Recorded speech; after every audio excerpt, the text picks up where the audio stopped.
On the night of January 18, 1996, in Holt County, Nebraska, the temperature dropped to 32 below zero, and the wind did not stop long enough for a man to hear his own thoughts.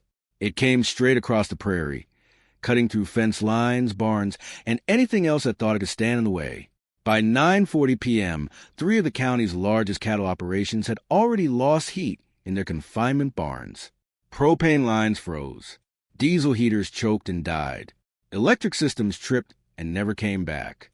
And on a stretch of land just outside O'Neill, 73-year-old Walter Briggs stood in the doorway of a long, low cattle shed, watching his breath turn to ice in the air.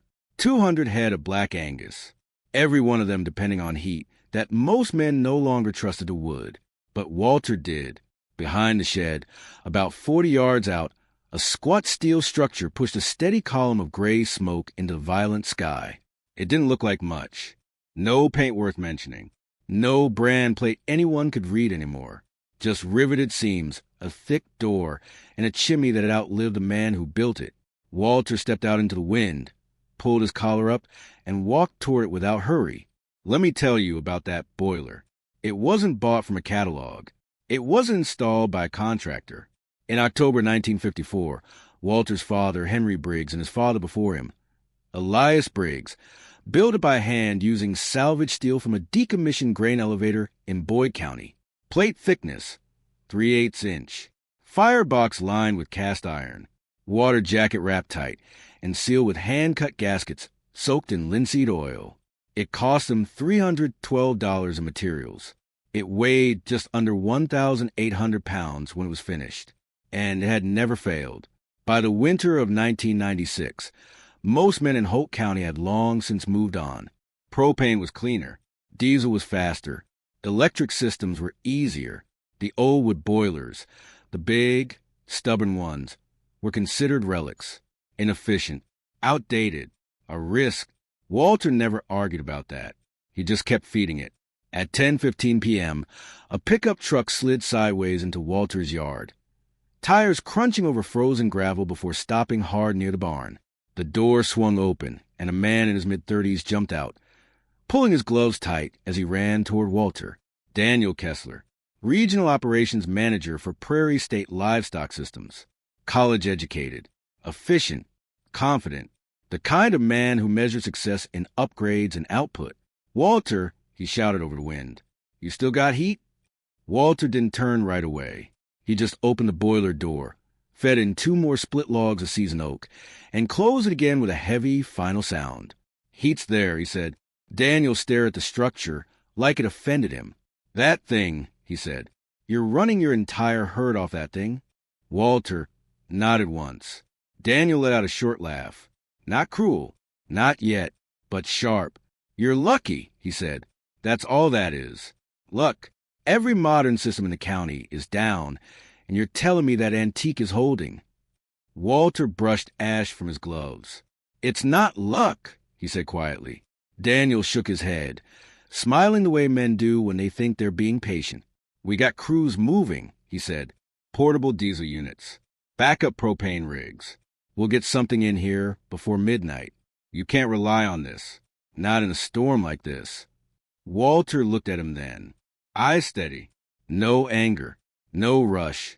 "It's been relying on us since 1954, he said. "Feels fair to return the favor." Daniel laughed again, louder this time. The wind carried it straight into the barn, where a hired hand paused and looked up. "You're going to risk 200 head of cattle," Daniel said, "on a homemade boiler from the Eisenhower era?" Walter didn't answer right away. He reached down, picked up another log, turned it once in his hands like he was checking its weight, then set it beside the door. "Have you ever," he said, "kept something running long after everyone told you it was finished?" Daniel blinked. "What?" Walter met his eyes. "Have you ever known it would outlast them anyway?" The wind howled between them. Daniel didn't answer. Instead, he turned, walked back toward his truck, and pulled out a radio. "We're bringing units in," he said into it. "Briggs' place. 200 head. He's running on a wood system." "Yeah, I know." He looked back once more at the boiler, still smoking steady against the storm. And then he said something into that radio that Walter couldn't hear. something that would matter a lot before the night was over. By 11:05 p.m., the first of Prairie State's emergency units rolled into the yard, mounted diesel heaters rated for 150,000 BTUs each, the kind designed to keep large confinement barns operational in extreme cold. They came in on a flatbed, chained down and dusted with ice, hauled from a facility near Norfolk, where temperatures hadn't yet broken the system. Daniel stepped out again, energized now. This was his world. Equipment, numbers, solutions that came on trucks, and invoices. "We'll have you covered," he said, waving two technicians forward. "Give us 30 minutes. Walter stood near the boiler, listening more than watching. The steady pull of air through the firebox, the low, deep hum of water circulating through pipes buried 4 feet below frozen ground, running straight into the cattle shed. Let me tell you about those pipes. They weren't standard either. In 1956, Henry Briggs buried 2-inch black iron lines from the boiler to the main barn, wrapped in tar paper and sawdust insulation, then packed in clay. No plastic, no synthetic foam, just materials that didn't crack when the ground shifted and didn't care much about age. Those lines had been in the earth for 40 years, and they were still holding heat. The diesel units roared to life at 11:22 p.m., thick exhaust, sharp mechanical rhythm. The technicians ran hoses, checked gauges, adjusted intake valves already stiffening in the cold. For a moment, it looked like the modern world had arrived to take over. Daniel watched it all with satisfaction. "This," he said, gesturing wide, "is how you handle a storm like this." Walter didn't argue. He just kept feeding the fire. At 11:47 p.m., the first diesel unit sputtered. It wasn't dramatic, just a hesitation, a brief stutter in the rhythm. One technician noticed, walked over, checked the line. "Fuel's gelling," he said. Daniel frowned. "We treated it." "Not for this," the technician said. "Not this cold." The second unit held for another 8 minutes. Then it did the same thing. By midnight, both diesel heaters were running uneven, coughing more than producing. Daniel's confidence didn't disappear. "Not yet," but it shifted. "Switch to the propane backups," he said quickly. They moved fast, hands working, breath freezing in the air.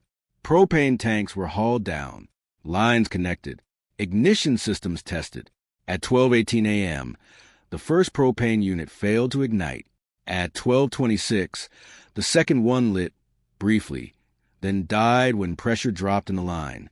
The wind hadn't let up once. Inside the cattle shed, the temperature held, not rising, but not falling. Walter stepped inside for the first time in nearly an hour. The cattle shifted slowly, calm, their breath visible but not panicked. Heat moved through the space in a way that didn't fight the cold. It just refused to surrender to it. Have you ever stood in a place where something simple was doing a job better than something complicated? Where the answer wasn't louder or faster, but steadier? Walter had. Daniel walked in behind him, face tight now, gloves stiff with cold. "This isn't over," he said. "We'll get something else in here.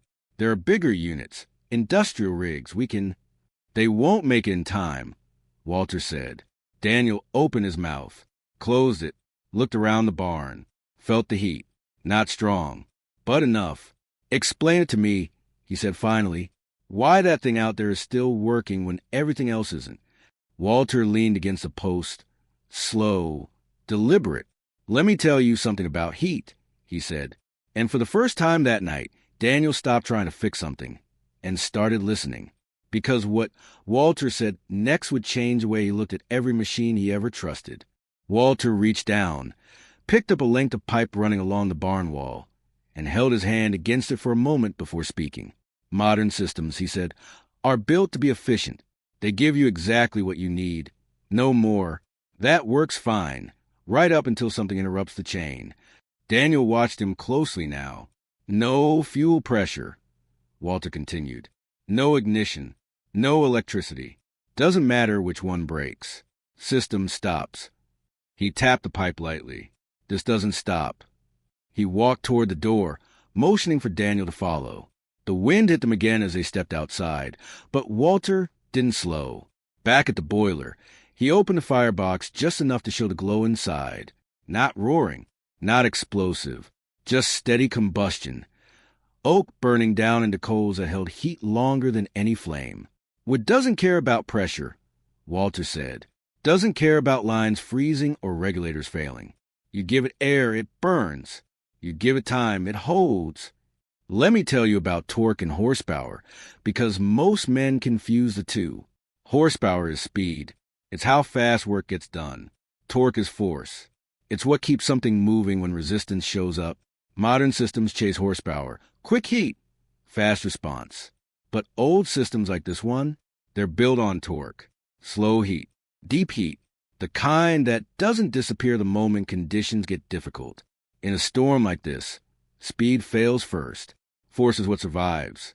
Daniel looked at the boiler differently now. Not impressed. Not yet, but no longer dismissive. You're saying this is just stronger? He asked. Walter shook his head. I'm saying it doesn't depend on anything that can quit. They stood there in silence for a moment. Then headlights appeared at the far end of the road. Another truck. Bigger.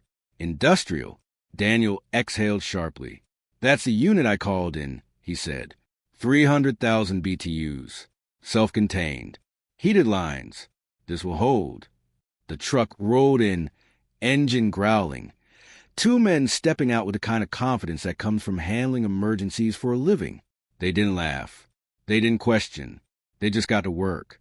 By 2:05 a.m., the industrial unit was connected. By 2:17, it was running. And for the first time that night, Daniel smiled again. There it is, he said.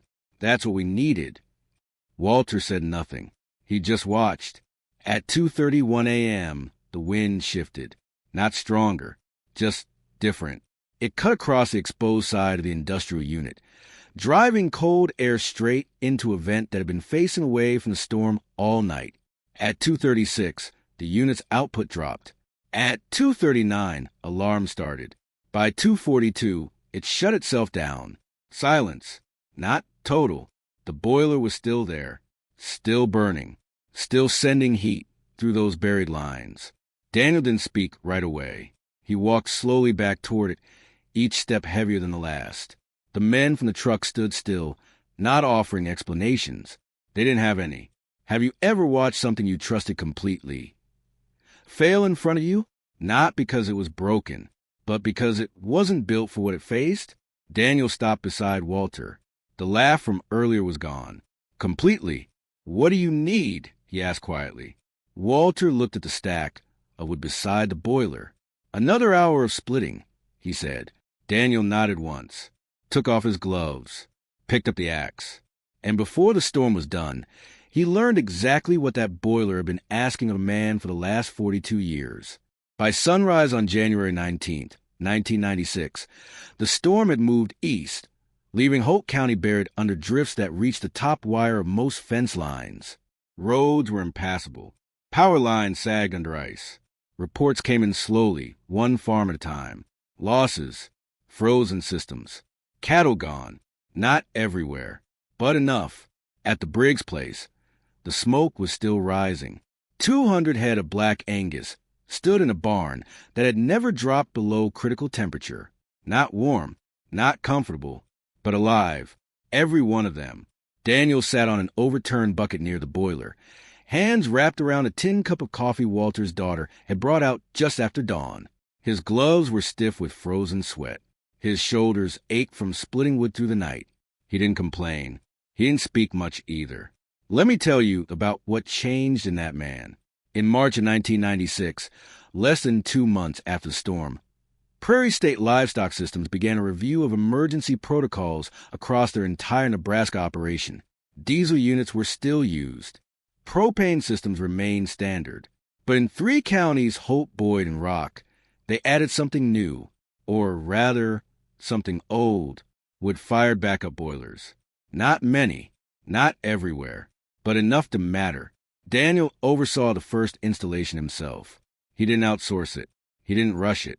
He spent 2 days on Walter's property that spring, measuring, asking questions, writing things down in a notebook he carried everywhere after that winter. Why oak? He asked at one point. Burns longer, Walter said. Holds better.